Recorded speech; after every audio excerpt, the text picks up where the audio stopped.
Hey guys, I have bag number 12 dumped out here. I know that I kind of bounce around and don't follow the bag numbers one at a time. I build based on just what I want to build and when I want to put it on the car. So I wanted to go ahead and get the front and rear clips bolted to the chassis. So I am going to I opened up bag 12 because that's where you're going to be able to get your servo saver assembly, your chassis braces, and the screws you need to bolt your front and rear clips to the chassis. So that's what we're going to do in this video. And this is, I would say this step is pretty crucial on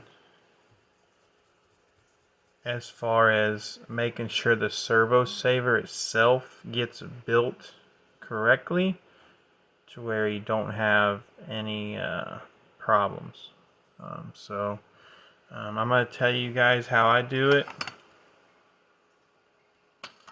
and hopefully it prevents you from having any issues down the road.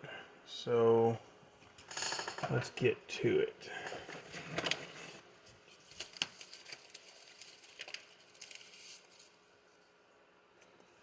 Okay. So first off,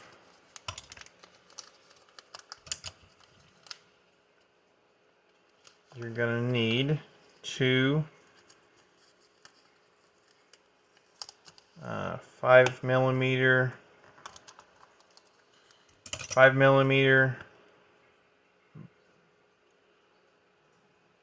shims that are 0.3 millimeters thick. Those are to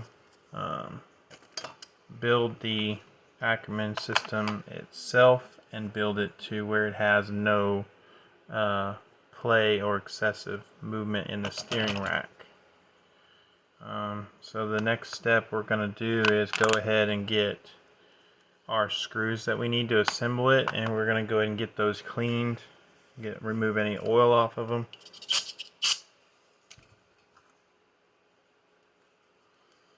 Because this is another one of those parts that you don't really want to take apart ever. This is basically you build it for the life of the car and not to really ever have to take it apart. So we build it that way. So we got our Ackerman plate here. These are the nuts you need. That's a 3 mil.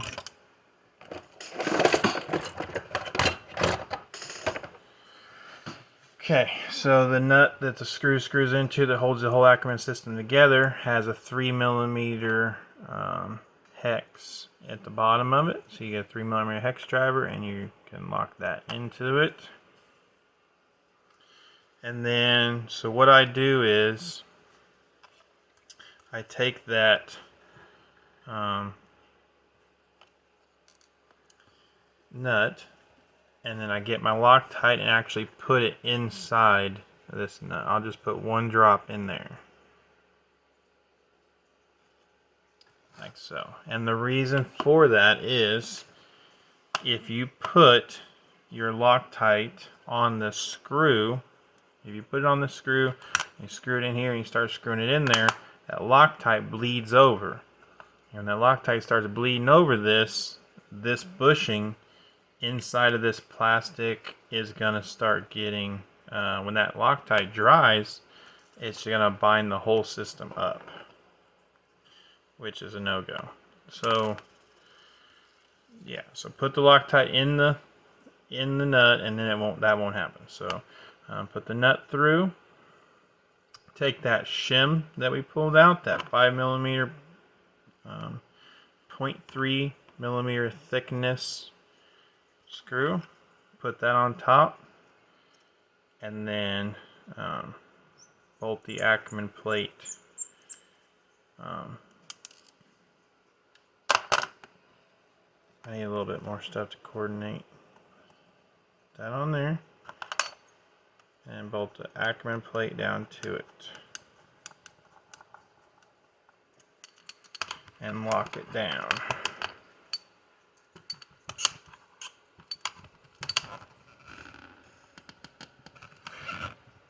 And like I said, you lock that down like you don't want it to ever come apart, because you don't want it to ever come apart.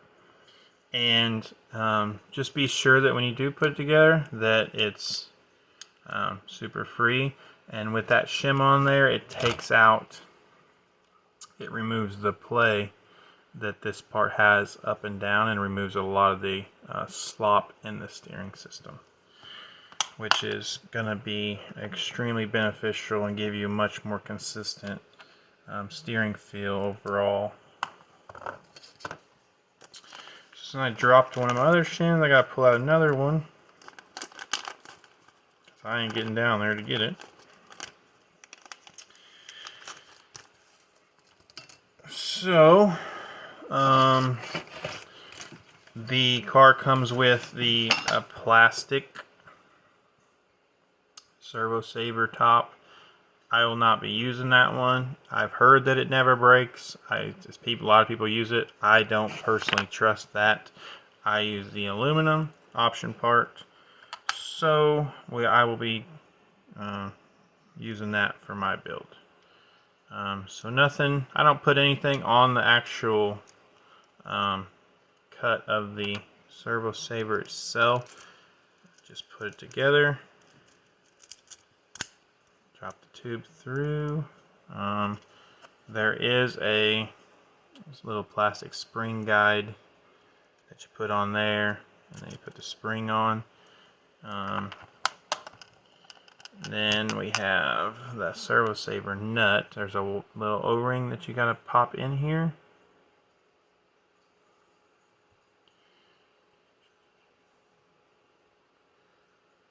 Okay, now this is important also, or your servo saver will back out.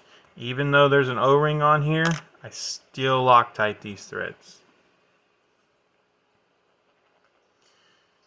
And I heavily Loctite those threads. Okay. Like heavily Loctite. And that's just so your servo saver will not back off during a race.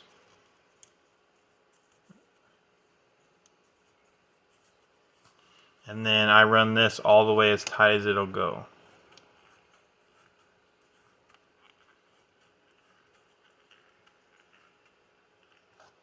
So literally just get your pliers and run it till it stops.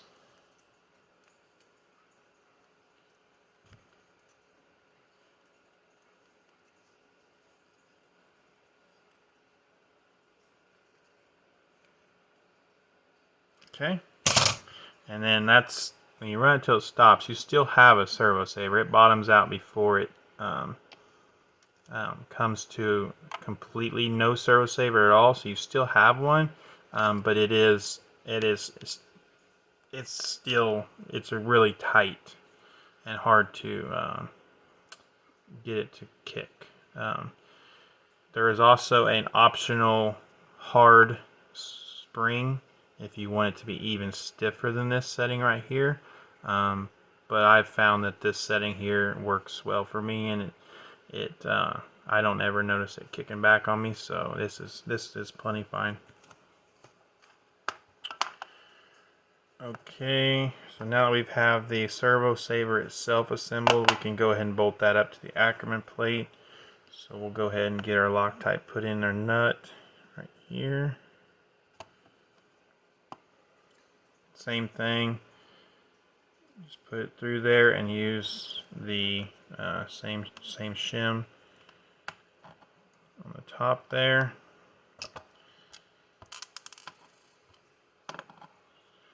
This is a lot to coordinate.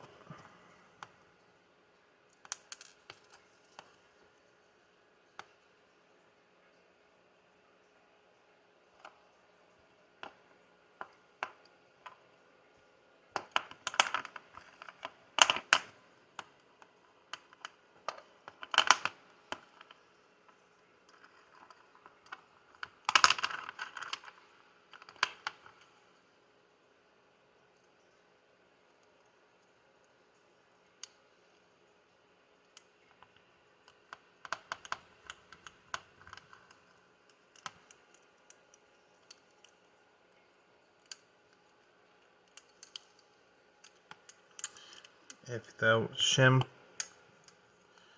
falls off, you got to make sure you get it back onto the nut or it will be completely bound up.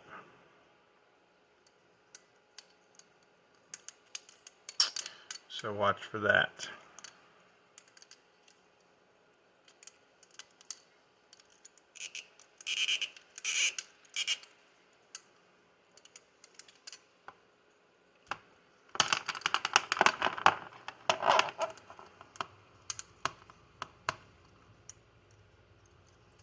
It can definitely be a pain in your side to get this to go sometimes. That's the reason why you build it, to never have it come apart and never touch it again once you get it built, because it's not fun.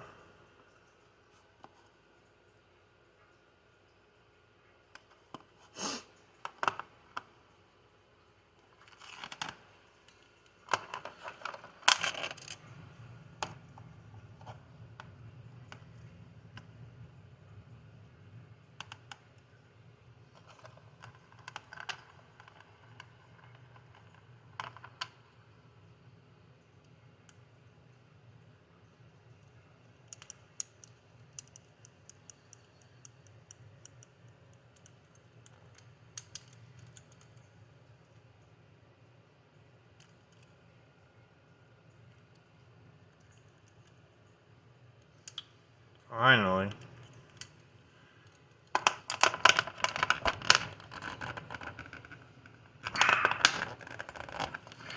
Alright. So, that is what I would consider a perfectly built Ackerman servo saver assembly. Like I said, you want to make sure these are super free. And then that's good to go. So we'll set that off to the side. Go ahead and move forward with getting the chassis braces mounted up to the car.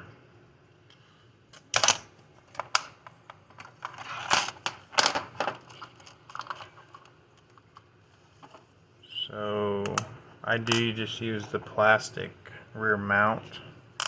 Sometimes I've used the aluminum one. I use it sometimes. I don't really notice too much of a difference using it. So on this build, I'll just be using the stock plastic.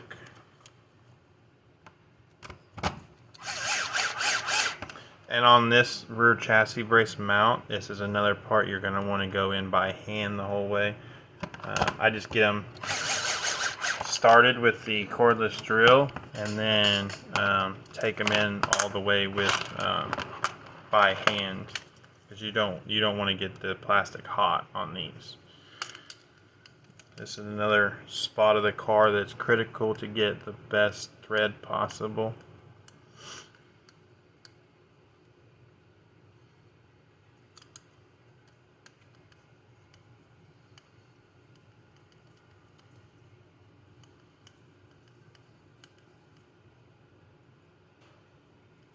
Alright, ready to attach the rear chassis brace.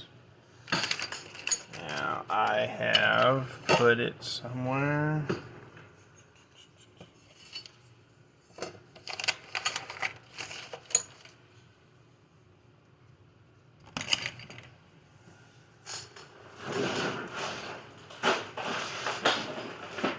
Back in the box. So I don't use the stock plastic one with the SBX. I used it with the SBX-1 because it had the hard lower flex chassis. With the SBX-2, it has the softer chassis with more flex. And this, I felt like this brace was a little too soft and it had too much flex and kind of caused some inconsistencies with the jump handling of the car. So if you choose to want to try to run this brace, it works fine. It's just I prefer to use the aluminum, optional aluminum brace. If you do use this, I recommend you make yourself a carbon fiber stiffener for it, and it would probably perform really well with that. That's my take on that brace. So I'll be using the optional aluminum brace. I feel like this brace works really well in the rear of the car, and pretty much all I run, have ran for quite a while now. So go ahead and get this installed. I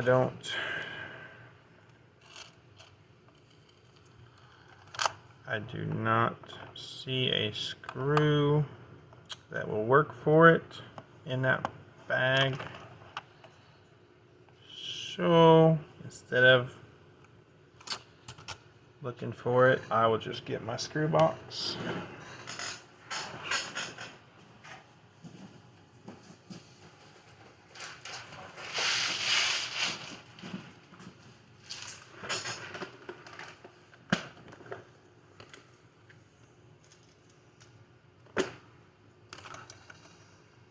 That looks to be about what you're looking for.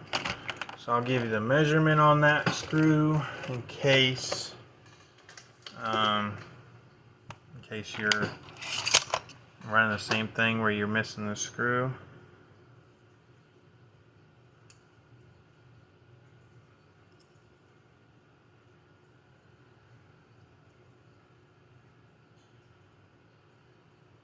Okay, so it's 18 millimeter screw is what you need.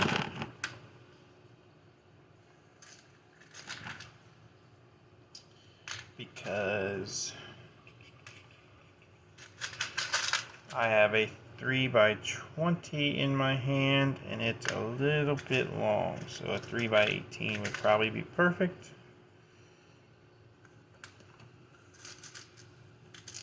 Which I'm not gonna sit here and take up a ton of time digging for it right now, so I'll find that later. Anyway, so for the rear chassis brace, basically you bolt this on, but you just snug this bolt up so that the excuse me, so the chassis brace can move. And that's how you're going to get the most consistent feeling car, and it's going to allow the chassis to be able to flex properly, having it where this is able to move. So enough about that one. Let's go ahead and get the front clip over here, and we'll get this chassis brace bolted onto here. I do use the stock front one.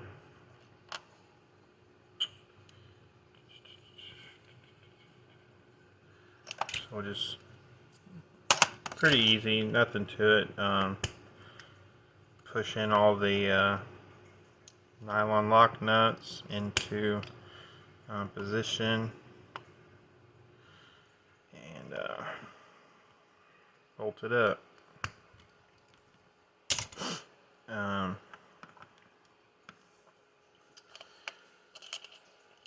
It goes,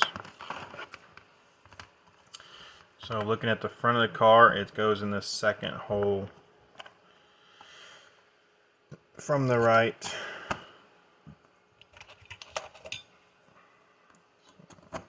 I'm actually going to leave this screw a tiny bit loose for now, because with this screw it does have a little bit of movement in that, and once I bolt it down to the chassis, then I'll come back and tighten this bolt, but I want the alignment to be perfect, so I'll tighten it to the chassis first and then tighten that bolt there.